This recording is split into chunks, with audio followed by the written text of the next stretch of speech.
Hi, this is Stephen, and this is Runming from Google. Today we're going to talk about P4 orchestration in the SONiC that we bring in this capability last year. Okay, so a quick recap. So this is the pins architecture that the previous talk is already covered. And this brings SDN to SONiC. By doing so, we introduced the P4 runtime and P4 orchestration, and also some of the extension into the SONiC architecture. So to this talk, we're going to focus on the P4 org and how we implement those features and capability in the pins architecture. So first question is like, why do we even do P4 org, right? Because if you look at the existing SONiC, those routing, those echo are all supported, tunneling are all supported by the existing SONiC. But we immediately face the big challenge is that the way we wanted to model the switch pipeline is very different from what is exposed in SONiC today, especially that we wanted the full flexibility of controlling all aspects of all the objects. So if we wanted to use the existing org, we may need to do a major refactoring on those existing org. So we decided to start with a side org agent called P4 org. And this also gives the benefit of allowing us to do all the unique features that SDN requires. And you probably look at the previous presentation that we need all the operation to be synchronous. So we need every programming from the controller to go all the way to the ASIC and then return it to the controller. This capability is not presented in the existing SONiC, and we have to do it for the correctness of the network. And the other is atomicity. So when we have a programming happening on the ASIC, whether if there's any error and we need to revert it like it was never happened before to keep the system in a consistent state. So this is another unique feature that we bring in from to the SDN. And the other different behavior is that error handling. So when in SONiC, if there's any error, the org agent will just keep retrying until eventually it gets applied. But in the SDN world, we actually wanted to let the controller know that I cannot do this, go figure out somewhere else to realize this route, right? So in doing so, we have this response path going all the way back to controller from the P4 org. And also when there's any unrecoverable error happen on the switch, in SONiC, we just do restart all the container and try to restart everything and see if it works. But in this SDN world, it actually creates traffic disruption. So instead of letting the switch handle it itself, we let the controller know so it do the best it could to mitigate the problem. And always also did a lot of extra sanity check on all the programming we did to make sure the controller didn't send garbage or there's any corruption. And the other main reason we do the P4 org is that we don't want to introduce a lot of impact to the existing org. Like one of the big problem is that we have the controller programming stuff, and we also have local app, maybe BGP or other stuff, also programming stuff. If we all using the same org, there could be a conflict between the two. And the worst problem is that who owns that object? If SDN wanted to delete, but the local side also wanted to still keep having that route, we don't know who to honor the request. So the P4 org separation gives us a good starting point to avoid this problem. And the other is performance improvement. If you look at the previous presentation, in order to make the programming and all the performance up to the speed we want, we actually did a lot of optimization, and we also did a lot of changing how the message gets sent back and forth between the app and the org agent. So if we do it to all of the occasion, it will be a major change. So this is something that we try to avoid. And to summarize, I think the overall, if you look at all the reasons why we do People.org, it's really we wanted to have a faster development. If we don't do the standalone org to implement all the above features, it maybe took several years. But what we wanted to do is we wanted to get this capability to SONiC as fast as we can, and with the minimum disruption possible. Right. And so let's talk about how this new People.org schema. So we purposely model this very, very close to the SI pipeline. So if you look at this diagram, it's basically taken from the SI spec. This is how the basic routing is realized, right? So instead of doing, so if you look at this, each of them in the existing org is probably a org which start with the master table, right? So, but instead of doing that, we start using a single people RT table, which is master table, but inside of it, it has multiple sub-tables. So this gives us some scalability benefit because we don't have to grow our consumer producer like as we grow the number of objects we support.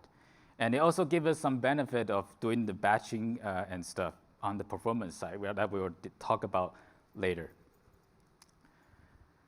So when we get those schema defined, we need to have the org agent to handle each of those tables, right? So if you look at look into the People.org, it's actually having individual managers handling individual subtables. So again, if you look at this internal diagram, it looks very similar to the SI pipeline, right? And the other important things about this managers, because the SDN features, we don't do any queue, we don't have any retry.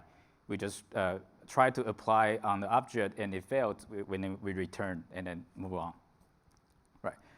And so when this comes into a big batch, so if you look at this underneath this every object is come into the org agent in the single large batch.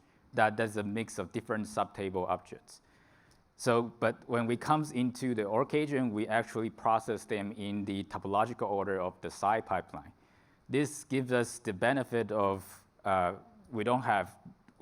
we basically satisfy all the dependency in the SI object, so we don't have within the batch have a dependency problem.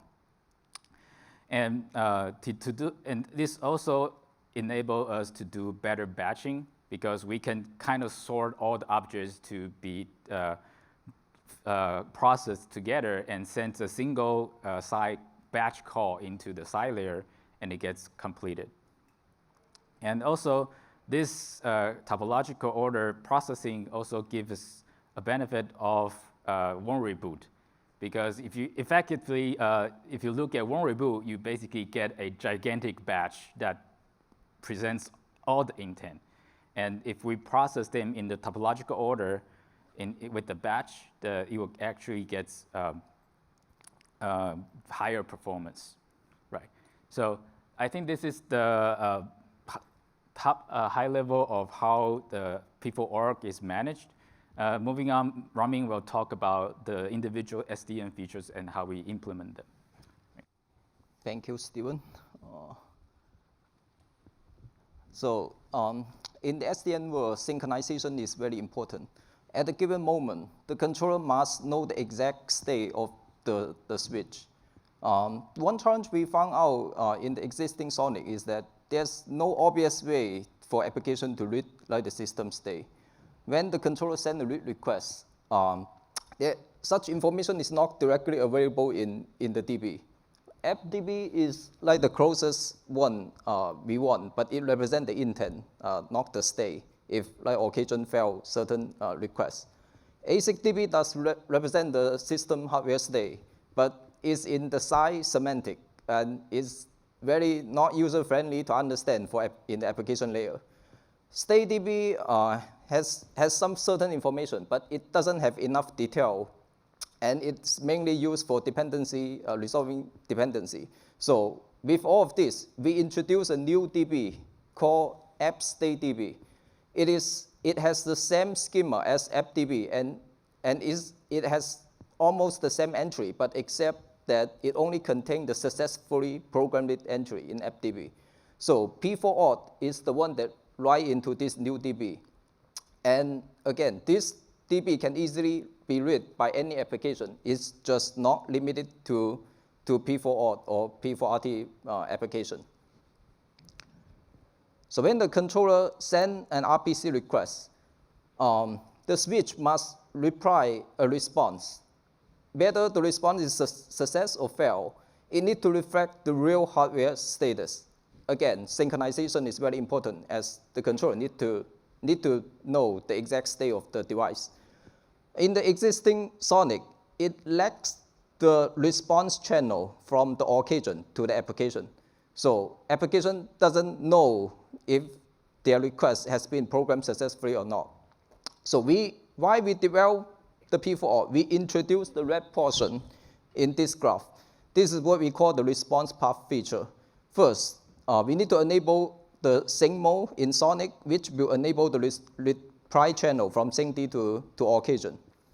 And with this response path feature, we also add a new reply channel from the P4auth to P4RT application. The dotted line showing in this graph is the conditional operation. Only for the successful entry, P4auth will write the entry into AppStateDB. And for the fail feature, for the fail request, P4RT will remove the fail intent from AppDB. This is done to make all the DB synchronized, and also held in the one-bool purpose, as we don't want to retry like the fail intent in the one-bool. So another feature P4auth support is atomicity. This comes in when one request involves multiple cycles. When we handle an RPC, the reply is either successful with all side operation complete successfully, or we fail in the RPC response with no change in the system. It cannot finish with some intermediate state. Otherwise, the controller can no longer keep track of the switch state. So P4auth does its best to ensure this in the side level. So in the first example, if one request requires 2 cycles and the second cycle fails, it will try to revert the first one and then make the system consistent with no change. What happens if the revert also fails? So we go into a state called critical state. So what is critical state? Critical state is some fatal, non-recoverable error. So it's our error handling feature. And when can critical state happen? Like it can be program crash, some hardware error, or in some inconsistent state, like the previous example. In the existing SONiC, like usually how it handles fatal error is to crash and restart. Such behavior is not desirable because restarting a program might reset the ASIC. So what do we do instead? We don't want to restart, and the program should continue running, and the ASIC should still function. We will notify the external entity via a GNMI alarm path so that external entity can take action to drain the device or go to debug the device. We will continue forward traffic, keep the ASIC running, but we will not allow further write requests. So we allow traffic to run, but not further programming. This is done for 2 purposes. One is to prevent further damage as the switch is already in a bad state. And it also helps the engineer to debug because we stop the state right at the moment it fell. Another feature that P4auth support is the potential performance improvement. This comes in due to the way we define the P4RT table, as it has a subtable schema. So all P4RT application can potentially batch all types of requests into a single request. We add a new API in the application to enable application to do that. Inside P4O, it handles different objects in different manager. Certain manager, like route, it take advantage of the bulk cycle to take advantage of the bulk and batching. So putting all this together, this can certainly reduce loss of lattice operation and can potentially increase the performance. Finally, we have the state verification feature. What is it? We have the controller and the device, and within the device, we have software, hardware, and multiple programs and multiple DBs. All of them must be in sync, as synchronization is the key. So state verification is the feature to verify all of those all of those match together and in sync. P4O state verification, we're focusing on the internal cache of P4O and the DB shown in this slide. And this is a sanity check and and debugging feature. It will fire an alarm to notify the external something goes wrong if state verification fail. So this is a very useful feature. It can use in testing, or it can run periodically in the production switch, and it can be used in one boot to check if one boot happens successfully or not. So finally, to summarize, what is different in P4O? It does RPC, no queue, no retry. We do app state DB, we do response path, we handle RPC atomically, and we do critical state error handling, and we potentially increase performance. Thank you.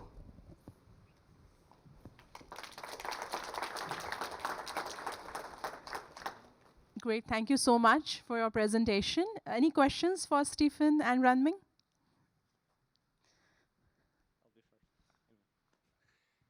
Thanks, really great presentation. Very useful stuff, but it looks like you're vertically integrated into P4 vertical within SONiC. So especially the validation of operational to intended state is useful. But in Microsoft, we use local route distribution. We use BGP. So we would like to be able to take local RIP and compare it to ASIC state rather than using P4. Do you think this infrastructure could be made available to wider ecosystem within SONiC? Yeah. Yes, we designed this as a schema pattern match system. So as long as you provide the pattern to match on the two DBs, the logic can take care of that for any table. Great, thank you. Yeah. Hi, so you mentioned that you have some form of internal consistency verification.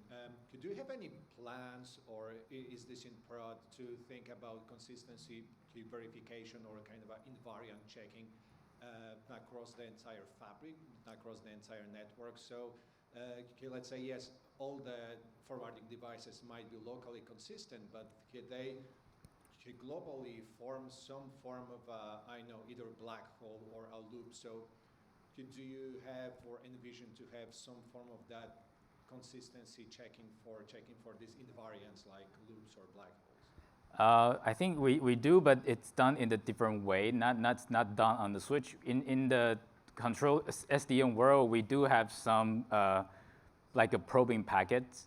So we periodically send probing packets, so make sure that the packet gets routed based according to what we see in the state. So we do have those, but it was not done on the switch itself. Sure, okay, sounds good. And now, for example, what happens if his switch is inconsistent, and then the external system fails to put the switch in the maintenance mode for some reason? Maybe his switch is lying to the external system because, well, it's inconsistent. And then it's inconsistent in a way that is selectively blackholing packets. So have you had any form of scenario like that? I think that as the switch itself report is inconsistent state. So there's no other way for the controller to tell unless we actually monitor the traffic. So we do have full fabric traffic engineering monitoring all the flow and bandwidth. So we will have certain way to tell that the switch is not routing as it told us to do, that it is doing. So I think that's what we do, but we could open up more discussion if there's other alternative we can do. Okay, sounds good. Thank you very much. Thank you. Hi. So you mentioned in the presentation that whatever you do for the P4 orchestration, P4 art, it's parallel to whatever the SONiC existing arc agent implementation.